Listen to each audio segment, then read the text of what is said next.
This is the Untold Italy travel podcast, and you are listening to episode number 185.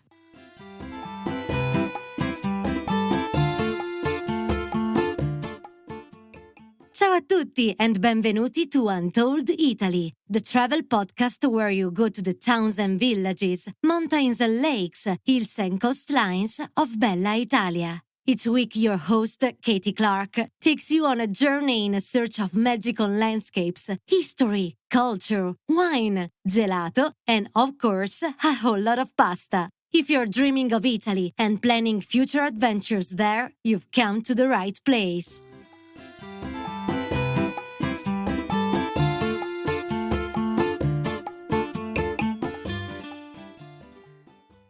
Ciao friends, welcome back to Untold Italy, our podcast that aims to help you build your dream trip with inspiration and insight into travelling the country of Italy from its mountainous top to the toe of its boot. On this episode, you're in for a real treat as we have my friend Monica Cesarato, who I have just named the Cicchetti Queen, here to tell you all about the famous small bites and food scene in Venice. Monica and I spent a day together earlier this year, and I don't think I've laughed so much in my life. We explored Venice together and dipped in and out of classic sites and bars, just enjoying the magic that is this incredible, unique city built on water. You will not find a stronger or more passionate advocate for Venice and preserving its unique history and culture. So it's Monica who I turn to if I ever need reminding, not that I do, just how special Venice is. Or should I say, I point people in her direction who maybe think Venice is just a tourist trap these days. Spend a day with Monica and you'll put that thought to rest immediately. So let's welcome Monica, Venetian food expert, podcaster, tour host, author and general tour de force, onto the show. Bentornata, Monica. Welcome back to the Untold Italy podcast. Thank you so much. It's so nice to be back. It's so nice to see you after a while, after the days we spent together and stuff. Oh my gosh, it was so much fun for everyone listening. Monica and I had a really beautiful reunion earlier this year and we just did not stop laughing. As they say, it started with a coffee, it ended up with a huge meal in the evening. That was a long day, but probably one of my best days ever. I loved it. It was so perfect. It was a perfect day in Venice, I think. I thought it was so fun because we had this boat ride and Monica was just like waving at everyone and they knew her. Like, I thought I was with a celebrity. With a star.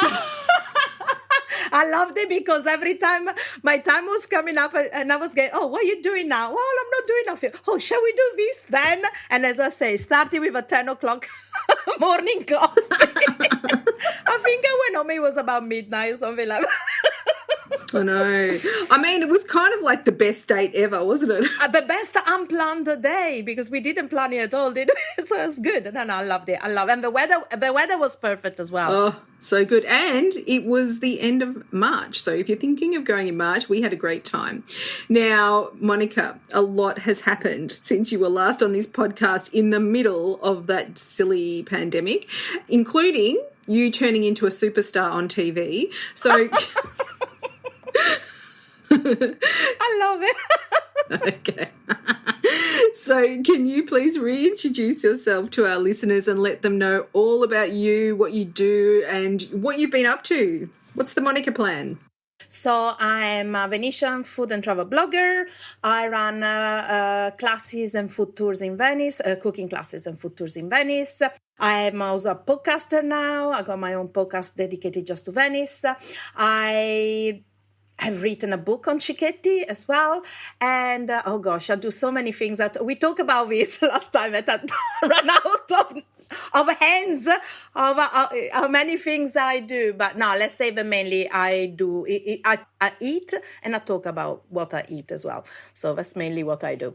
And she does it in such an amazing way. And just, I don't want you to be shy about this, Monica, but you have been on a few very popular television shows lately. Can you tell everyone what they were? Well, yeah, the biggest one was the last one, that is with Eugene Levy on Apple TV, The Reluctant Traveler. And I got to say that was probably one of the best experiences in my life. It's on Apple TV at the moment, so you can all watch it. And I'm on the episode, obviously, dedicated to Venice. And it was a real pleasure because I got to take him around to eat cicchetti, of course, and to talk about it. But also we went through the Jewish ghetto, so we talk about that as well. And that was the biggest one. I did some others before, but this is the most important, I think, and the most recent as well. I was so proud watching it. I just was like, that's our Monica. There she is. We know her. I can't believe I got people recognize me on the street. That feels very weird because I got short hair and I'm not exactly noticeable, but I don't know how people say, oh, you were on TV. I was like, yeah, all right, okay. Oh, now I feel like, oh, good, okay. Now I wish I could get the money that goes with fame, but that will come. Yeah, we're working on it. We're working on it, Monica. Really, you did such a great job. It wasn't just that you were there; it was that you did an amazing job, and I was so proud to know you, and I was so happy about it. So, honestly, everyone, Monica is a force to be reckoned with, and there's no better person to teach you all about the magic that is cicchetti than the woman who literally wrote the book on these tasty snacks. And she's written in both Italian and it's coming out in English very, very soon. Monica, some people might not know. I mean, I know this is shocking, but they might not know what cicchetti are. So can you let everyone in onto a little bit of a secret, or not? It's not the secret, but, you know. Oh, it's not anymore. It used to be a secret back when I started. When I started in 2008, practically nobody knew what cicchetti were. I remember when people used to book my food tour, and I used to explain it's not just a food tour, it's about cicchetti. They will go like, what? So cicchetti is, people to take a shortcut say they are like the tapas. They're not like tapas. Cicchetti are a way of life in Venice, okay? It's the way you do aperitif. It's the way you just sample Venetian cooking. The word cicchetti comes from Latin, that means cicum. And the history goes back to a long, long time ago. Probably the same time as tapas, because let's remember that Venice and Spain had a strong link, okay? But they're not the same. I need to start from the beginning, really. So the first thing that you know when you go around doing cicchetti is that forget about spritz. Everybody has a spritz. Forget about the spritz. What you need to have is a ombra. That is a small glass of wine, okay? Possibly Raboso, like the one that I got you to try when you were with me. That is a nice Veneto wine. And possibly when you go around drinking the ombra, always ask for local wine, the Veneto wines, because Veneto wines are amazing anyway.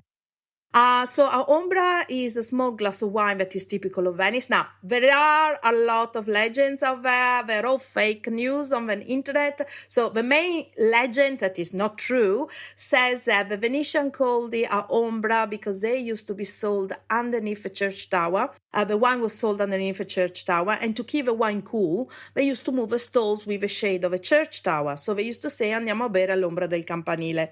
Let's go and drink in the shade. As the years went by, became andiamo a bere un'ombra, let's go and drink a shade. That's not true. That is just a legend. But if you want to know the true story, you need to buy the book. No. I'll tell you the true story, but then you can find it in the book as well. So literally, not very far away in history, only about 200 years ago, well, for Venice, 200 years ago is very recent, let's say. There used to be a local professor in Venice that used to, let's say, was very well loved by the osteria of the city for obvious reasons. Used to like going around quite often. And he defined a small glass of wine, because it's a very tiny small glass of wine, okay? He used to define it as un'ombra di niente, a shade of nothing, because it is 1/8 of a liter. And from then on, in his honor, all of the osteria of the city start to use it as a unit of measurement. And when you order an ombra, you should always have a cicchetto. Now remember, the cicchetti of 20 years ago are not the cicchetti of today. If you came with me 20 years ago, you would have had brain, liver, tongue, spleen, tripe, and you name it. Now you don't. You get, cod, you get sardines, you get octopus, you get all of the fish, mainly produce of the city. And they're just, let's say, different, okay? Many recipes are in the book, so you know. I'm going to do like major propaganda for the book since it's coming out in August, so, you know. And that's it. So it was very typical for Venetians to go back in the past. Why did they used to go and drink a ombra and a cicchetto? Simple. Because in Venice we had a problem that we had, because we don't have a problem anymore, that there wasn't any fresh water in the city, because it's a city built on stilts in the middle of a salty lagoon. We didn't have any springs, any rivers, and so on. So Venetians had to find ways to gather fresh water into the cities. And they had two ways. They had large barges going to the mouth of the rivers every day, called burchio. They used to bring back fresh water into the city. And then they had ladies and gentlemen delivering the water door to door until the early 1900s. Mm-hmm. And then they had these large wells that are massive cisterns underground in the campi, you know, the main squares of Venice. They were filled with clay and sand, and the water filtered through the clay and sand and collected in a cylinder that went down from the base of the beautiful constructions that you usually see outside. Now, the problem with those, the cistern and the barges, was that you just needed one dead rat and you got contaminated water. So Venetians had to find a way not to drink contaminated water because, you know, plague was a very big problem back in the days. So what did they do? Simple. They did what everybody else before them did. Every time they drank their water, they mixed it with wine because they killed the bacteria. But that would have meant a lot of drunken people around Venice. So what did they do? Simple. They made sure to add a small bite to eat every time they drank, so they wouldn't get too tipsy, let's say. Because remember, this was done by everybody, all social classes, all genders, all ages, including children. Okay, so it would have been a bit hard. We would have had a lot of Leaning Tower of Pisa's in Venetian Tower of Pisa's in Venice. A few splashes in the canal. Yeah, definitely. I mean, it's such a great story. And the thing is that it's so unique to Venice. You know, like, it does look a little bit like tapas, maybe, but it's totally different flavors and it's a totally immersive experience. And they're much smaller sizes. And originally, so now you see a lot of bread with toppings. Originally, it wouldn't be like that. It would have been an egg with an anchovy. It would have been a bit of polenta with some cheese. It would have been a side dish of beans and onions. You know, it would have been totally different. Now, I mean, as I said, I did make sure on the book to put both brand new recipes, but also the traditional old ones from 50, 100 years ago. So, you know, they're both fair because I wanted to preserve things. So, you know, and in some osteria, you still find them. You do still find them, so it's nice. Are there any particular ones you prefer? Which are your favourites? My favorite, well, definitely baccalà mantecato, that I think is everybody's Venetian's favorite, that, you know, is made with dry cod, not salt cod, that is creamed dry cod. And I would say the octopus in tomato sauce. Yeah, those are definitely my favorite. And those are two of those that I usually get everybody to try. Even though people look at it a bit funny, and usually I would say 9 out of 10 people enjoy them. You always get the odd one. But can't please everyone. Exactly. And you cannot like, I don't like everything. So, you know, it's not, you know, I don't take it personally. I don't get offended when it happens. Yeah. I mean, I love the baccalà. It's so yum. It's so delicious. It's so creamy. Like, I think it's hard to explain unless you try it because it's really whipped, isn't it? Yeah, it's whipped with oil and garlic. That's it. But it looks like a mousse. It looks like there is cream and stuff, but there isn't. I would say the consistency is like tuna mayonnaise, the consistency. But the flavor, I would say, it depends on the quality of the baccalà they use and how good the person that makes it as well. But I would say it's creamier than that and a bit fatter than that maybe in flavor. But it's unique, yeah. And it's like Marmite. You either like it or you don't like it. Simple as that. There is no...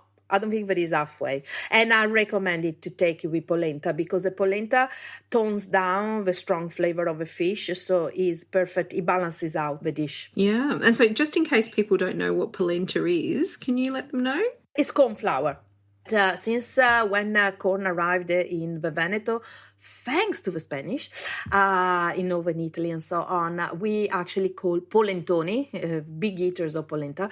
It's just corn flour, and you have in many ways. You go to boil it, of course, and it becomes like a porridge kind of consistency. First, then you can let it cool down and it becomes hard, and then you can grill it or fry it. Or just eat it soft when it comes out. Oh, it's delicious. Yeah, sometimes they put cheese in it. It's like grits. It's exactly like grits, but without the grits in it, if you know what I'm saying. Yeah. And I think I always like it if it's got some Parmigiano Reggiano. Mixed inside. Oh, with mushrooms inside, like they make in Valle d'Aosta or Piemonte. Ooh la la. Ooh la la, yeah. Yeah, but I mean, I love all these little different riffs on. Everyone's got their little take on how to do these baccalà and how they can make it tastier and put their own spin on it. It's so good. And each of the osteria, they all love to have their own specialties, don't they? And show them off. Yeah, that's, I think, is the greatest thing about the Cicchetti is that, yes, there are basic recipes, of course, but as you were saying, everybody gets his own twist in a way, and they're never the same. You can literally go to 10 osteria, one after another. You will not eat the same stuff. They're all totally different. And I think it's a great way to do Venice without getting too full and reserve your meal for the evening. So just go Cicchetti during the day, hopping. Bar hopping in a way, not getting too drunk, not getting too tired. Don't get like the Venetians used to do it. It was one way not to get to get drowsy, to get the digestion going. They carry on working, so it was a good way to do it. Good way to do pub crawling. How much are they each? Because they're they're literally you can hold them in your hand usually, can't you?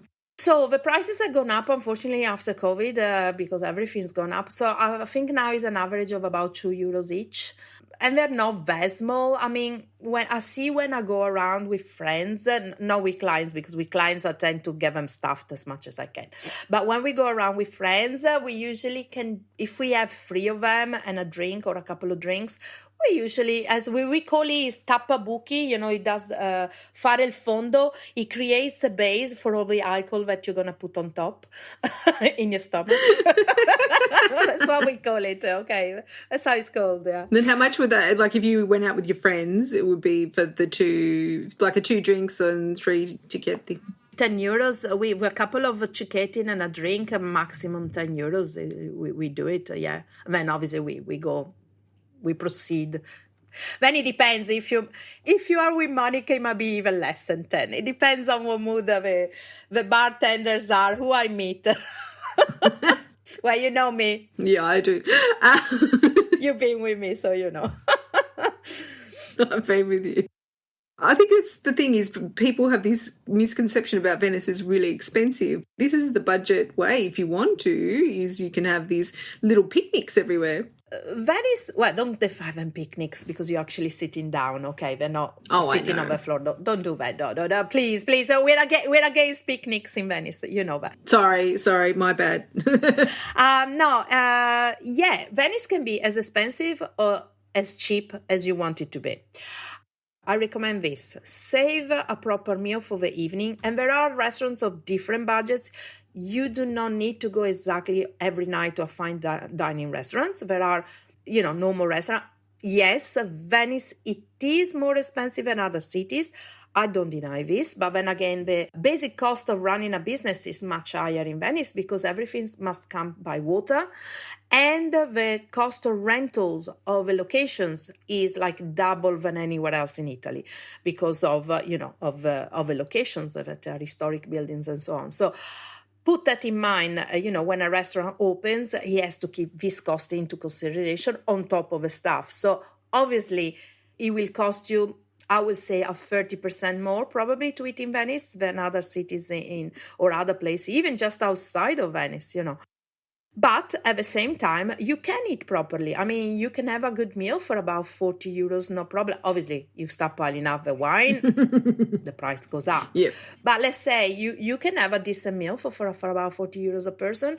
That is not that much because consider I went to America and with $40, we didn't even get a drink. Alcohol, it was, and the food wasn't exactly, I mean, it was good, but if you wanted to eat well, you got to spend a little bit more. So 40 euros for Venice is not so bad, I would say. You can spend even less. But as I say, if you do it where you move from Cicchetti to Cicchetti to Cicchetti, then, you don't get so hungry and you can budget as well better, It's true.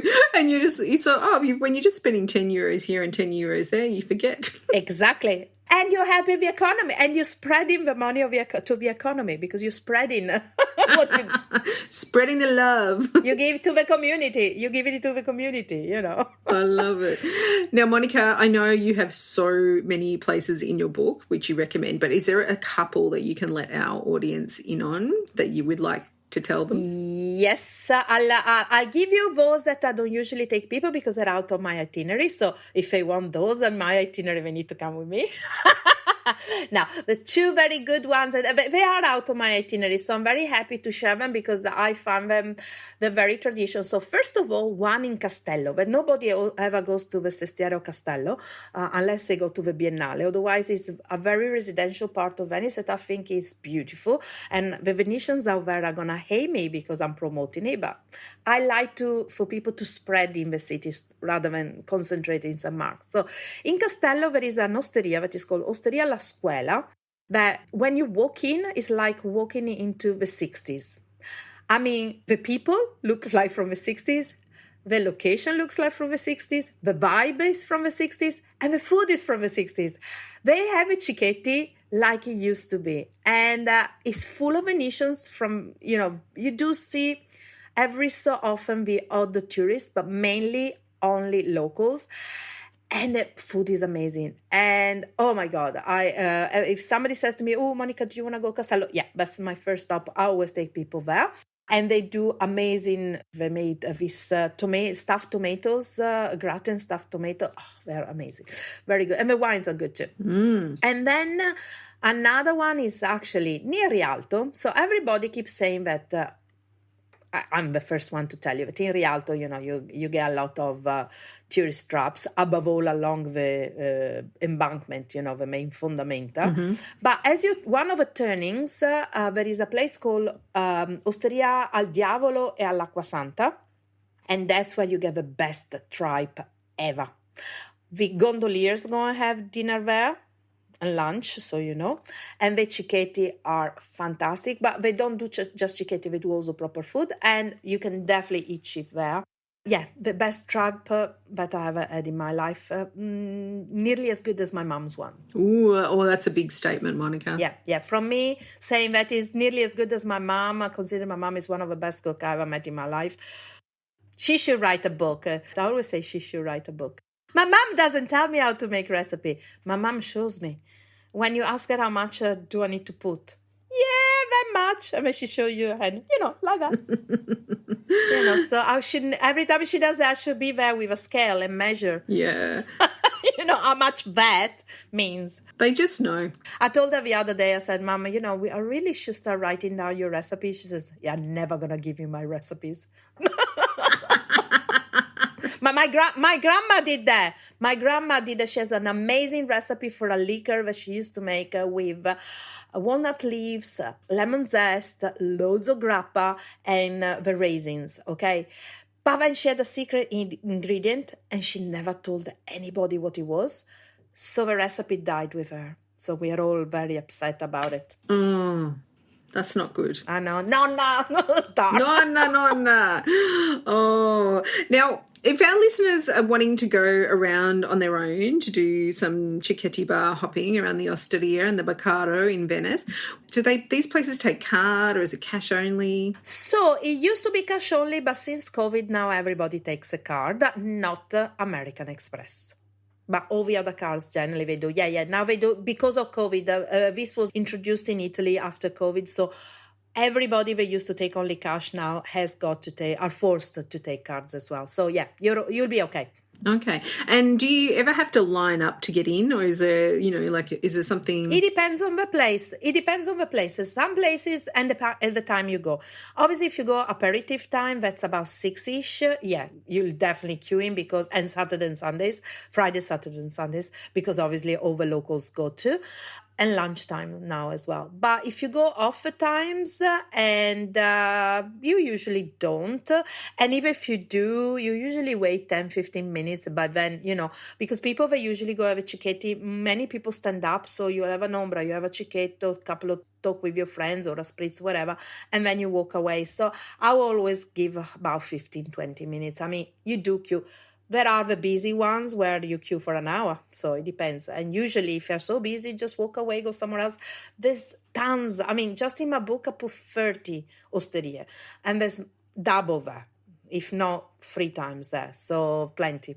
Yeah, you'll find something. It'll be good. And it's honestly not just food. It's part of the cultural experience. It's part of being in Venice. And it's something that you should definitely make time to do, because it's very special, and you do feel like you're in another world. You're standing in these ancient buildings, you've got your little glass of wine and your hand delicious from the local countryside, and you've got these beautiful tastes you're munching into, and you can't be at home because they don't make them at home, even though sometimes they try. I don't think it's only about eating and drinking the cicchetti. It's about the social experience. I mean, I was talking to a client, said to me, in America, for example, they cannot do that. They cannot just sit there and watch, outside with a drink. And now they started because of the pandemic, but before that they didn't.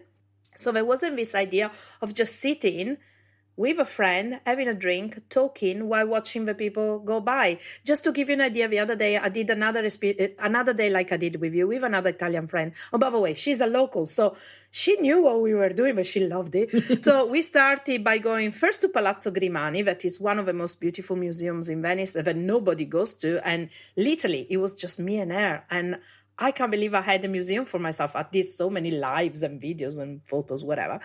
Then we went to an art exhibition because at the moment we got the architecture biennale. So we went to one of the 3 exhibitions there.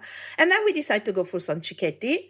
And that's what we did. We just sat there for about an hour and a half, talking to my friend barman, then talking to the customers coming in. But then it was very hot. It's 3:00 in the afternoon. There's 40 degrees in Venice. What do you do? So I look at her and I says, shall we just do some people watching? So we just went in Campo Santo Stefano, sat at Terrazza Apero for 3.5 hours, wined and dined by the staff, because of course they all know me. So they keep saying to me, oh, do you want to try this new drink? Oh, do you want to try this new drink? So by the time 7:00 came, I was like totally wasted more or less, because it was hot as well. But it was beautiful. And I was talking to her, and she was saying to me as well, she doesn't get to do it because she's working all the time. And I think that's a great thing about Venice, that is different from the other city. But you sitting down, you don't have cars passing by, so you don't have a pollution and smog. And life is so much slower. So 3 hours sitting down in a bar sounds a lot, but it literally flew. It just went by, okay? And I think that's one way to really enjoy Venice, to do Venice slow. Sometimes it's not about piling up, oh, this, I need to do this, I need to do that, I need to do that. It's also just to sit down and relax. I don't know if you agree or not, but, well, you did it with me, so. I do. I really just love Venice. It upsets me when people say they didn't enjoy it, and I wonder what they did. I'm like, what did you do? Because for me, it's just, that whole, relaxing moment and like finding a little secret passageway. And I tell you, I've been saying this a lot, just on repeat, actually. Turn off the GPS, please, because, I was saying to you, oh my goodness, like everyone's got the same, way they're going because of Google Maps. And then Monica came along and she was like, no, we're going this way. And off we were weaving in and out of the little laneways. We got there in half the time because, they can't get the big Google Maps car down through those places anyway. So it's probably someone wearing a hat or something. No, Google Maps dies anyway through those small alleyways because the buildings are so tall. But that's what we call, in Venetian, we call them sconte, the hidden ones, and just the Venetian usually use them, or the people that actually move to Venice and start to get to know them. And they are, I did the same with a friend of mine during Carnival. At one stage, we got stuck because at Carnival, of course, the numbers are massive. And we were trying to go back to St. Mark's Square. Unfortunately, we had to. We didn't want particularly to do it, but we had to. And we got to a certain point, it was like a funnel. Everybody went like that, and all of a sudden you couldn't go through. So I looked at him, I said, do you trust me? And he looked at me and says, okay.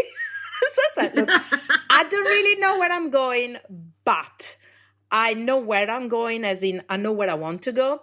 And I know that more or less cutting through here, probably it will be quicker. And we did, even though I didn't know where I was going. But I had in my mind the idea where I wanted to end up. So if you get the logistics of Venice and you understand the north, south, east, and west, you can avoid going through the main roads. But I do understand that for many people that grew up in cities where everything is like... Agreed, yeah. Agreed.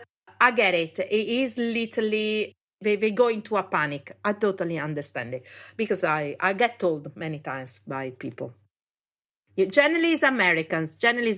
Europeans, not so much, because in Europe, we used to cities that just were born like mushrooms. Higgledy-piggledy. Well, you just built as you went along. You just built where there was the space to build.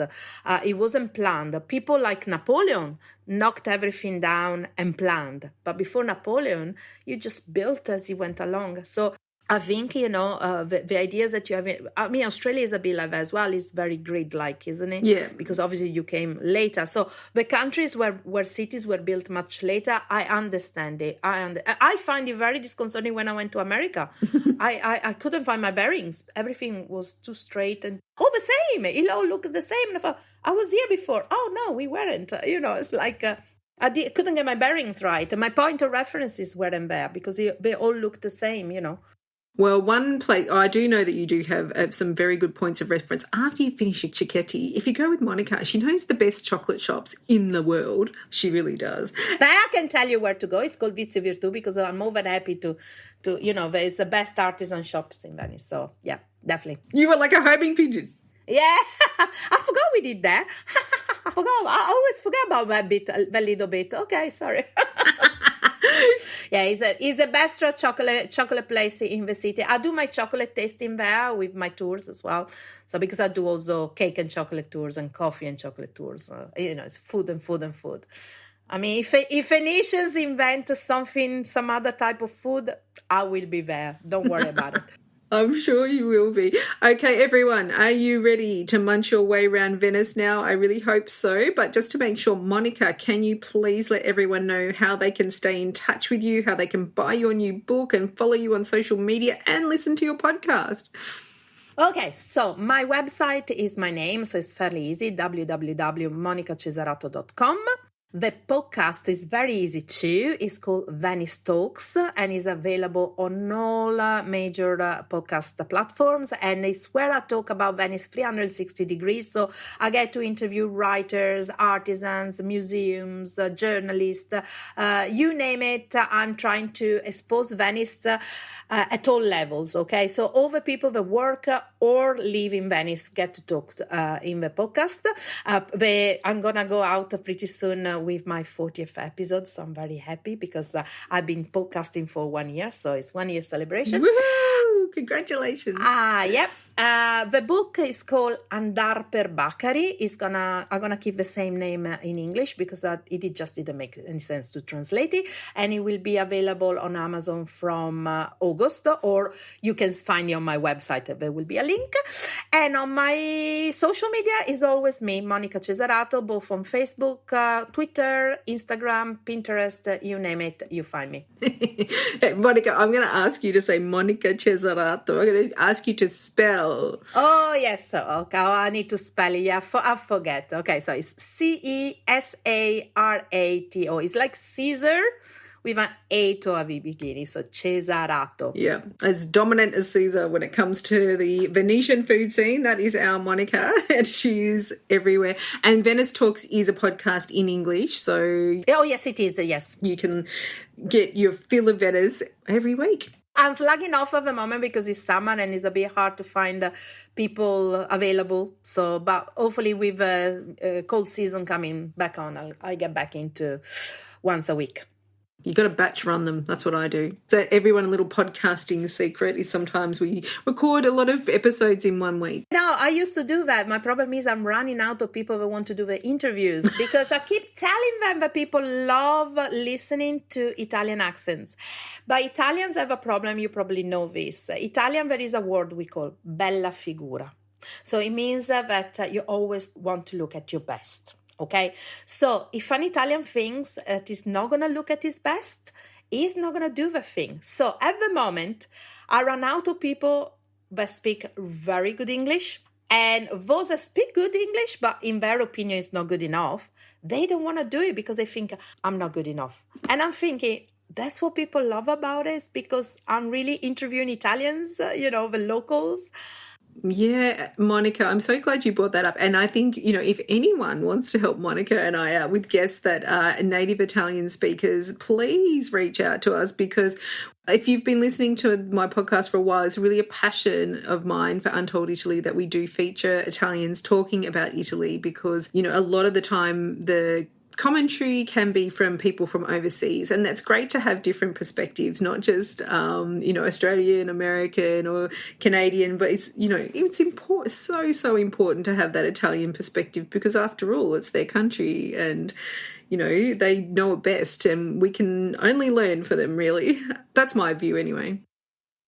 Monica, thank you so much for joining us on Untold Italy again. It's such a joy to always speak to you, and I always leave with a big smile on my face that stays there for days and days. And I'm so glad we reconnected in Venice, and I'll be back next year for another go. I'm back.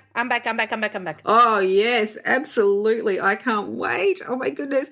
And listen, you take care, and we'll put Monica's details into the show notes, everyone, so you will be able to make contact with her and you can book a tour with her. It's absolutely one of the best things that you'll ever do in Venice. I guarantee it. So grazie mille, Monica. It's just an absolute pleasure to have you on the show. Thank you for having me. It's always a pleasure talking to you, and I can't wait to see you when you come back. Ciao. Ciao. I so hope you enjoyed hearing about Cicchetti, that amazing Venetian food tradition from the Cicchetti queen herself, Monica Cesarato. I cannot imagine going to Venice without doing a Cicchetti crawl, and if you want the best in the business, make sure to look up Monica, or if she's booked up, which is indeed possible, grab a copy of her book and go exploring on your own. And make sure you look out for her on the Venice episode of the Reluctant Traveller series starring Eugene Levy. If you ask me, Monica steals the show. I was so thrilled to see her on there. Of course, we've put all Monica's details, including info on her podcast, book, tours, and all the things into our show notes on our website at untolditaly.com/185 for episode 185. You'll also find a link to that in your podcast app, so it's really easy to find all the information and places that we mention on the show. Grazie mille. Thank you so much for your ongoing support of Untold Italy. We truly appreciate all of you, especially all our listeners joining us from all around the world. If you have a spare moment, we would so appreciate it if you left us a 5-star rating or review in your favourite podcast app. That way we can reach more Italy-loving, Cicchetti-loving travellers just like you. That's all for today. On next week's episode, we'll be back with another escape to beautiful Italy. I believe it's Sicily next time. But until then, it's ciao for now. The Untold Italy podcast is an independent production. Podcast editing, audio production and website development by Mark Hatter. Production assistance and content writing by the other Katie Clark. Yes, there are 2 of us. For more information about Untold Italy, please visit untolditaly.com.